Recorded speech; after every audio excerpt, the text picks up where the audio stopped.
Good morning, friends. Welcome back to Astrology Today. My name is Mel Rose, and I'm here to share your daily aspects. Today is Saturday, May 14, 2022.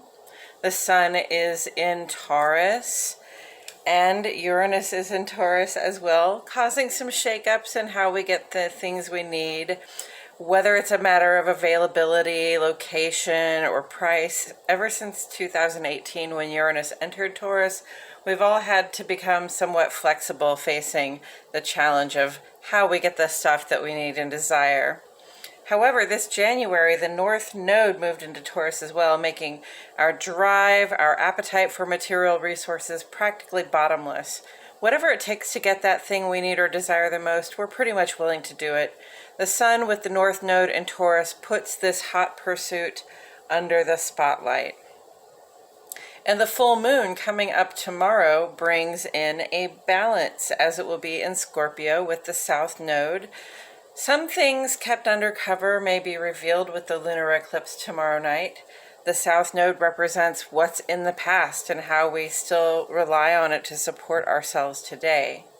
In this case, in Scorpio, we rely on our familiarity with the unexpressed parts of ourselves to bring about comfort and a sense of security in our lives.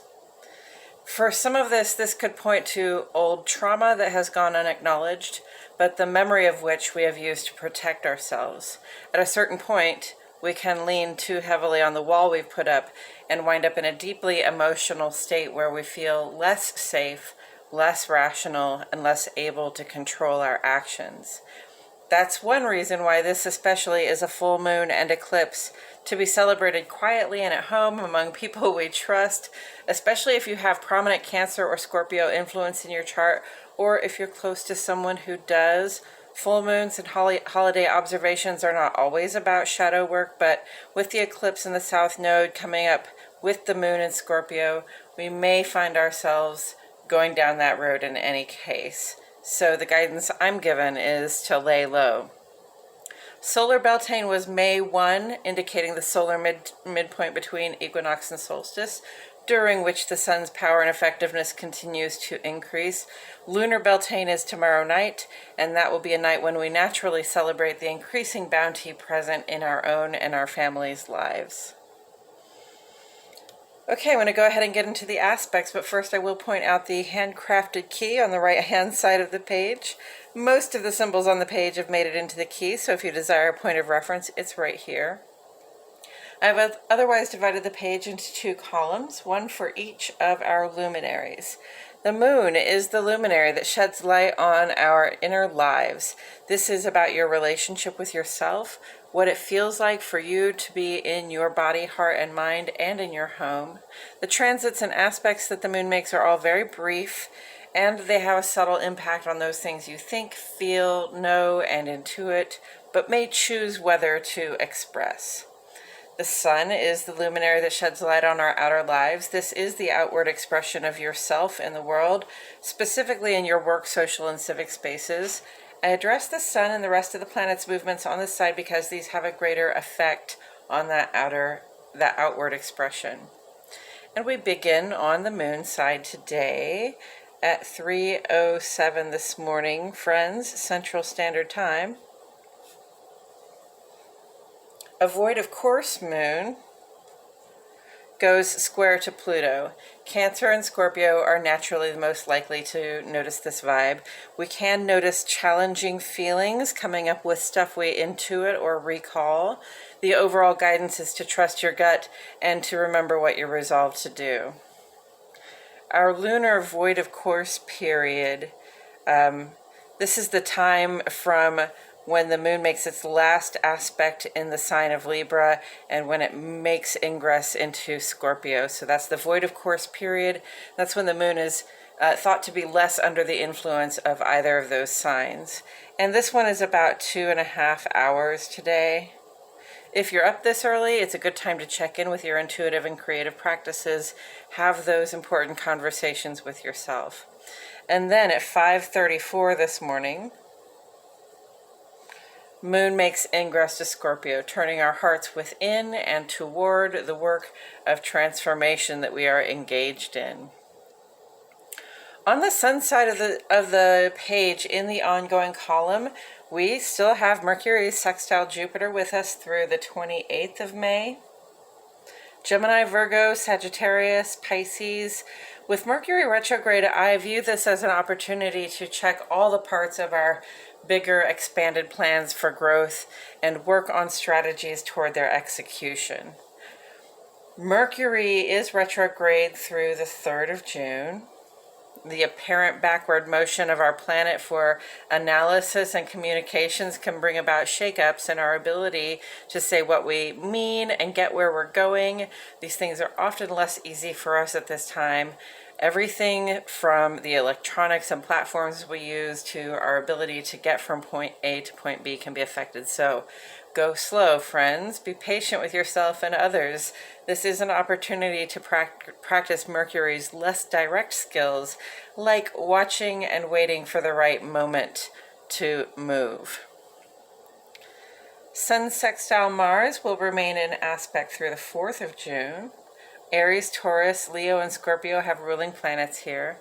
This influence wants us to feel alive and juiced up with the energy to act, to pursue, to satisfy your physical drives, lending us power and speed in the forward direction of the stuff we seek to achieve. And then Mercury trine Pluto is here with us through the 19th of June. Gemini, Virgo, and Scorpio, probably most impacted by that one. Now that Mercury is retrograde, the guidance here is to pay close attention or to listen in a deep way to what our senses are telling us about the endings and beginnings that are coming up and those that are already present in our lives. Pay attention to your intuitive impressions at this time. They can be very useful in strategizing your approach to the big changes that you're trying to make. And Pluto is retrograde through the 8th of October. This is Pluto's final retrograde in Capricorn. After transiting Capricorn since the late 90s, friends, Pluto is almost done bringing deep and total change to our institutions and traditions. What worked back then often no longer works in the new world. The global shifts we've made in terms of what we consider reliable and foundational can be, in part at least, attributed to Pluto's nearly 30-year transit in Capricorn, which will end next March. This final retrograde in Capricorn can't fail to bring some more transformations to our internal sense of what works for us to achieve our goals and to build something strong. This is also a time when the things that don't work, like bad habits, toxicity in our relationships, poor money management, these things will be painfully clear to us. Not to worry, friends. We have loads of initiative, momentum, and power on our side at this time. The transformation is upon us, and with a little planning, we can see our way clear to the evolution that is now present for us all. Tomorrow brings us the full moon in Scorpio, which is also Lunar Beltane, or the moon's midpoint between equinox and solstice. There will also be a total lunar eclipse that night, visible in Central Standard Time just after 11 p.m. And that's it for today's astrology. Thank you all so much for tuning in. Please like my video, subscribe, click the notifications bell. I post here every day, and I wouldn't want you to miss a thing. And friends, I appreciate it so much that you comment to ask questions and provide encouragement. I feel it. I appreciate it. I am encouraged by it, but it isn't just gratifying for me to know that you're listening. It also lets YouTube know that you're engaged in the content, and that helps a lot. So thank you again. And if you know anyone for whom this guidance may resonate, I encourage you to share. Now I'm going to take a couple of minutes to talk about Tarot as it relates to astrology today. First, I'll discuss the Tarot card that sits on the side of the page, and then I'll do a quick rundown of today's astrology before throwing a random card that hopefully speaks to today's energies. So let's go ahead and get into that. The Tarot card that sits on the side of the page right now is the Seven of Pentacles, and astrologically this card relates directly to the third 10 days of the sun's transit through Taurus, or the last 10 days of the sun's transit through Taurus. Next week, the sun is going to enter Gemini. So here we are in the end of the end piece of the sun's transit through Taurus. This becomes a time of review for how things went for us while the sun was in Taurus. And this is really appropriate because sun in Taurus is very much a time when we, put down our roots and make our gardens grow. And I mean that in a literal and a figurative way. Whatever your garden is, whatever it is that you're planning for yourself, whatever you're trying to grow in your life, that's what we're working on at this time. And it's about being able to receive the resources, right? Like if you put a plant in the ground, it draws resources out of the earth. It draws resources out of the air, and it draws resources from the sun's light. Okay, so it's about how we draw in the resources that we need in order to grow in security and strength. And the Seven of Pentacles shows, a person here who's worked very hard to make sure that their plans grew in strength with plentiful resources available, so that they will one day have value to us. And there's a moment, this is kind of a moment, it can be a little bit impatient. It's like, I've put all this work in, I still have to wait a little bit more. I still have a little bit more work to do before this really has any value to me.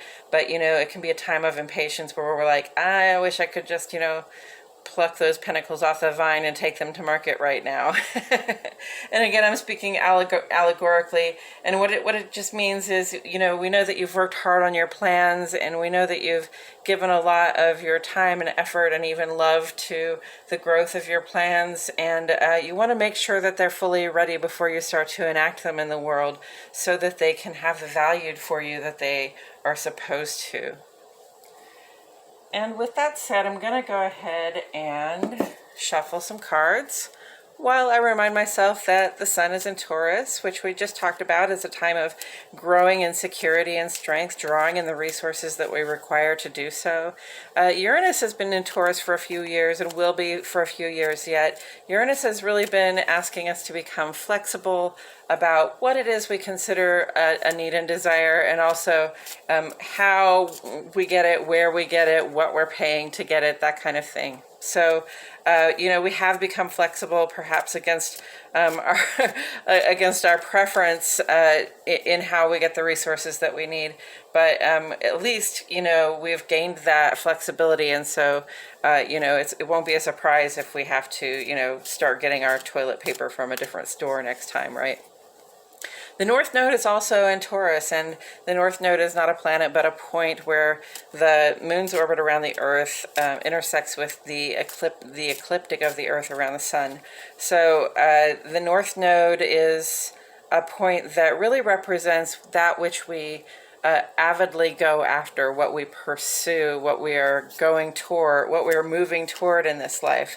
And in this case, during this 18-month stint of the North Node in Taurus, we are really in avid pursuit of those material resources that we like, love, and can't get enough of, those things we feel that we need and desire in order, again, to feel strong and supported in our growth. The moon starts in Libra but moves early today into Scorpio. Scorpio is the South Node. It's the opposite point to the North Node, where the moon's orbit around the Earth intersects the ecliptic of the Earth. So this one's on the southern end of the sky, and it represents those things that we can fall back on, those things we've already been through, those experiences that we've had that sort of inform the way we move forward. And we've got a full moon in Scorpio coming up with the South Node also in Scorpio, and with also a midpoint holiday, and with also a total lunar eclipse. So that's a lot to be happening for the inner life. And, normally with full moons, we have a celebration, maybe not like a big old party, but we have a celebration so we can look back on the things that we've culminated. And it's good to do that at this time as well. But understand, South Node in in Scorpio with the full moon, and then we have this total lunar eclipse. Scorpio is sort of all about the things that are hidden, right? The power that comes from inside, the stuff that's underneath that we don't necessarily show the rest of the world. And so, you know, with that total lunar eclipse, my thinking is that something that has been, you know, well kept secret or harbored within for a long time may rise to the surface. You know, perhaps it would be better if we were alone or just among people we trust, if we were having a little quieter celebration at that time, just in case things like that come up. You know, the moon gives us challenges with deep recall. That's Pluto. That's Scorpio's modern ruling planet, which is in retrograde. So all this evolution and changes are happening on the inside. And part of that has to do with the stuff that we've already been through, the experiences we've already had, and what we've done with them so far. And then the moon, we've got that 2.5 hours void, of course, early in the morning, and then the moon moves on into Scorpio. So again, still dwelling in these transformative energies. This is not, you know, like a go out and party and have drinks with all your friends kind of vibe, friends. This is really a meditative inward journey kind of vibe for tonight and tomorrow, that full moon in Scorpio. On the sun side of the page, we still have several ongoing aspects. We've got Mercury in retrograde, which asks us to do more planning and listening, less talking and committing. Okay, these are all Mercury skills, but you know, when Mercury is in retrograde, you know, the desire to move quickly and boldly forward sort of gets hampered in terms of our thought processes, our ability to cogitate and analyze, and really just our ability to get our point across as well.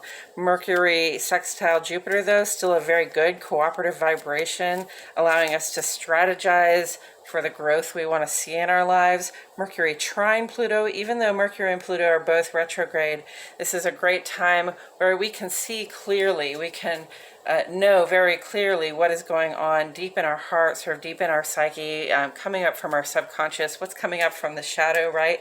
Trust your intuition, and that trine aspect says you can make very positive use of it. Mars sextile, Sun sextile Mars right here is like is sort of like a spotlight on our initiative and our booster power, saying, you know, we can still be active and even playful and having fun and active and sped up in the pursuit of our goals. So perhaps that's counteracting a little bit this Mercury retrograde, but still, you know, focus on planning and listening, and you know, use your initiative to act on the things that you know that you can act on successfully. And Pluto retrograde, more transformation regarding our inner sense of what works for us to help us achieve our goals. That's because Mercury is in Capricorn, has been for almost 30 years. This is the final retrograde, so it's like the retrograde that is the review of all the Pluto retrogrades. So all those transformations inwardly that you've gone through regarding, you know, like how you build things and how you measure your achievements, this stuff is coming up again at this time. And at this point, I'm going to go ahead and turn this card over. Friends, we got this card just 2 days ago. And it's the Seven of Pentacles. Okay, so Pentacles and Pentacles, 7 and 7. They're the same card, all right? Attend your resources. And Pentacles are very much about earthly possessions, okay? This is about your body and how you keep it. It's about your stuff and things, the nice things you have and how you keep them. It's also about your wealth and your finances, okay? So attend your finances. Keep an eye on their growth, okay? Work diligently. Persevere in your effort to make that something of value for yourself, okay? A lot of work has already been put in.